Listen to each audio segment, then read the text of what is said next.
Ganito. Naka-shift to the right. Okay? Shift to the left. Okay, anong pinagkaiba ng shift sa laterally bend? Okay, ang shift ay yung shoulder niya halos pantay, nag-move dito. Pag laterally bend, ganyan. Okay, so ito yung shift. Ayan, titignan niyo yung pelvis tsaka yung thorax, no?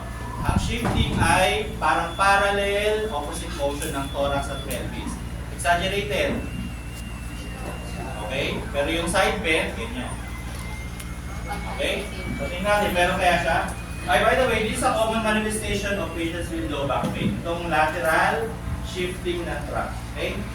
Arms at the side. Hari. Mapag na si Hari. Okay?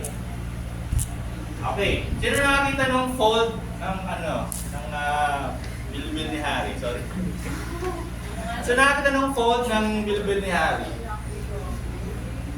Ayan. Oh, medyo kita naman dito, mas obvious lang sa likod. Okay naman, palikod ka para makita.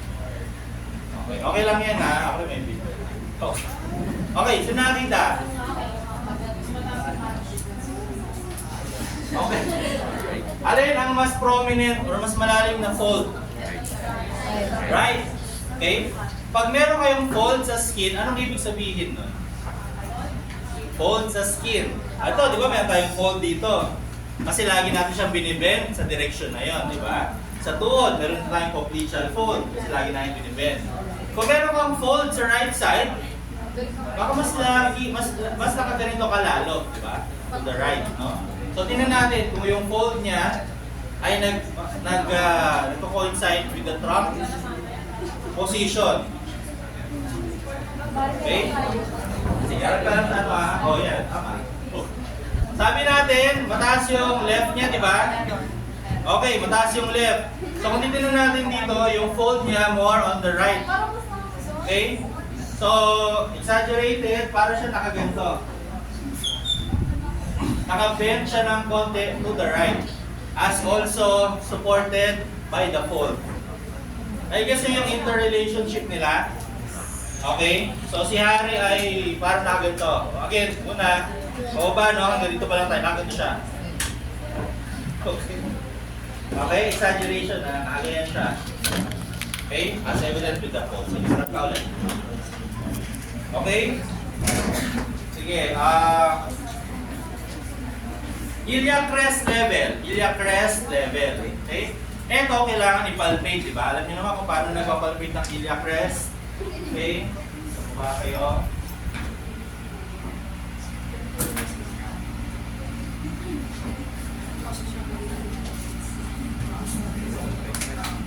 Okay, parang pantay naman ang kanya iliac crest. Okay? Si Hari, hindi ko lang kung right-handed ka ba? Kaya mas dominant yung mga muscles niya sa right. Okay? Mas malalakas. Kaya hinihila niya to the right. Okay? So, possible ano yun, reason. Okay? Okay. So, iliac crest niya, level naman. Sabay-sabay na natin pala ito, no? Axis, trochanter. Okay, palpate ako ah.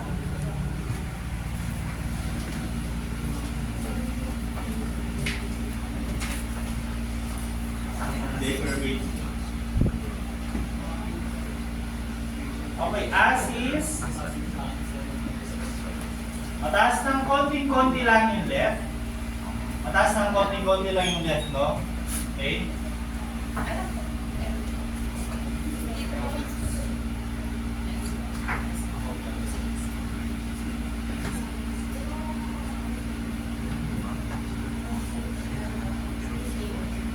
Okay, pati yung left na greater trunk, konti-konti lang din. No? Mukhang mas mataas siya sa tingin ko. Ha? Okay? Konti lang. Again, nagmamatter yung konting difference pag meron siyang pain sa around the area. Ha? Kung wala naman, hayaan lang. No? Huwag nating ayusin ang hindi naman sira. Okay? So yan, hindi yan sira. Ha? Okay.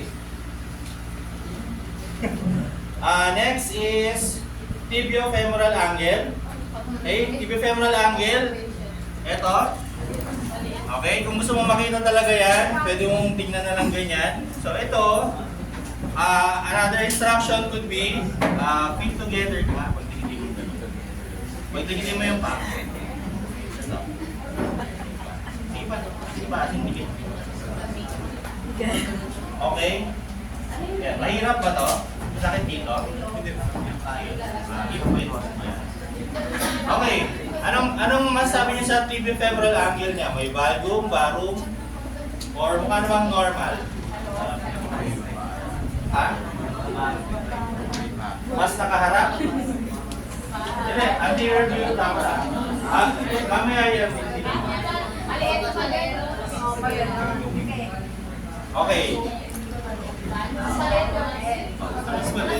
Okay, parang relatively same lang naman, no? Yung valgum niya, no? Sa mga ano rito, talagang may obvious valgum barum, ino-note nyo lang siya. Okay? Tapos kung same lang yung amount on left and right, no? Do you have to do measurement? Okay, sa posture analysis, hindi mo na kailangan mag-measure. Okay? Pero, sabi ko nga, dahil ang posture analysis ay pagagawin ka nito ng mga succeeding test, kung kailangan mo mag-measure no, dahil nakita mo sa analysis ng posture, at kailangan yan, importante, mag-measure ka. Okay? However,